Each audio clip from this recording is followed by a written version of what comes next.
Chef Mark here from Mark's Easy Kitchen. Today I am preparing sausage pasta. Sausage pasta is something I invented myself. It's very easy to make, very economical, and most of all it's very delicious. And I'm going to show you how to make it. So first of all, let's go over our ingredients. Now the first thing I have is some diced green pepper. I have some diced onion, some fresh diced basil.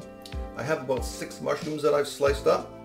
I have some Parmesan cheese, some sliced olives, and some garlic. I got about 4 cloves of garlic there.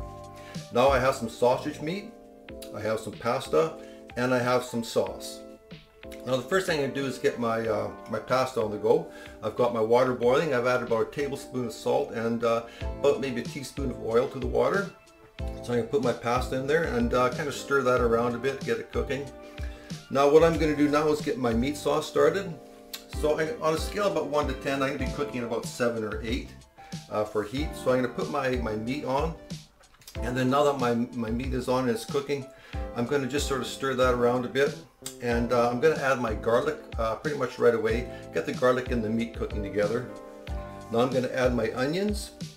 And I'll just keep on stirring this, keep working everything together. Now I'm going to add my mushrooms. The mushrooms take a little while to cook, so just keep stirring around and get everything cooking, get all those flavors mixed together. Now I'm going to add my green pepper. And then after that, I'm going to dump my sauce in. So my sauce is in, everything's in there now except for the basil and the olives. So I'm going to take about half my basil and put that in. And then I put my olives in. Now I'm going to stir everything around, just let that simmer. I'm going to let that simmer for maybe about 15 minutes, just on very low heat. Just let it simmer, okay? So make sure it's all cooked, get those flavors all mixed together, okay? Now that my pasta is done, I'm going to take my pasta and I'm going to drain that off and set that aside, and I think we're ready to plate. Okay, so there it is. I plated up my pasta. It's looking really good. Smells very good. It's just absolutely lovely, actually. And I mean, I've made this so many times, I know exactly how it's going to taste.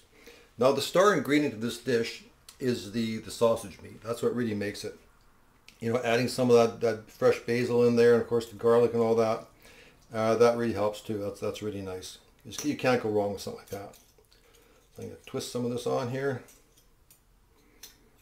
There we go. Mmm.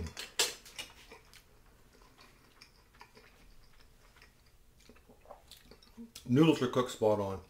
Fantastic. Like I said, the first thing that hits you is that sausage meat and the basil. I love the taste of basil and olives and that sort of thing. It's so wonderful. It's just absolutely lovely. Oh, this is so good. This is the type of thing, I just never really get tired of. It's very delicious. And it's very easy to make. Really this dish, you can make this with noodles, sausage meat, and the sauce.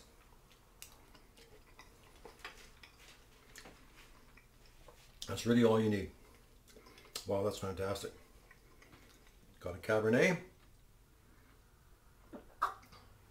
Oh, wow, that was good.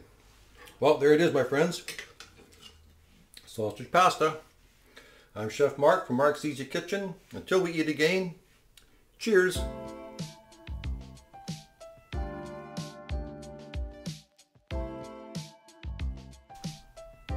Hi, me again. Today when I made sausage pasta, I used ground sausage meat. If you can't find any ground sausage meat, just buy regular sausages and cut them up. The pasta I used was just spaghetti, but you can use any type of pasta you want. The sauce I used was an Alfredo and sun-dried tomato by Classico. Classico makes many fine sauces, so I should suggest that you experiment, find one that works for you. The garnish I used was fresh basil and Parmesan cheese. In the past, I've used fresh sliced cherry tomatoes. That not only adds a lot of color, but it makes a very great presentation and it certainly tastes good. Now I've also used prawns. Sometimes I'll saute 4 or 5 jumbo prawns, throw those on at the last minute, and that looks very good also. Cooking can be difficult, but it doesn't have to be. So go ahead, experiment, be the cook, be the chef, be the mad scientist in your own kitchen. Go ahead, have fun, keep on cooking, and bon appetit. Bye now.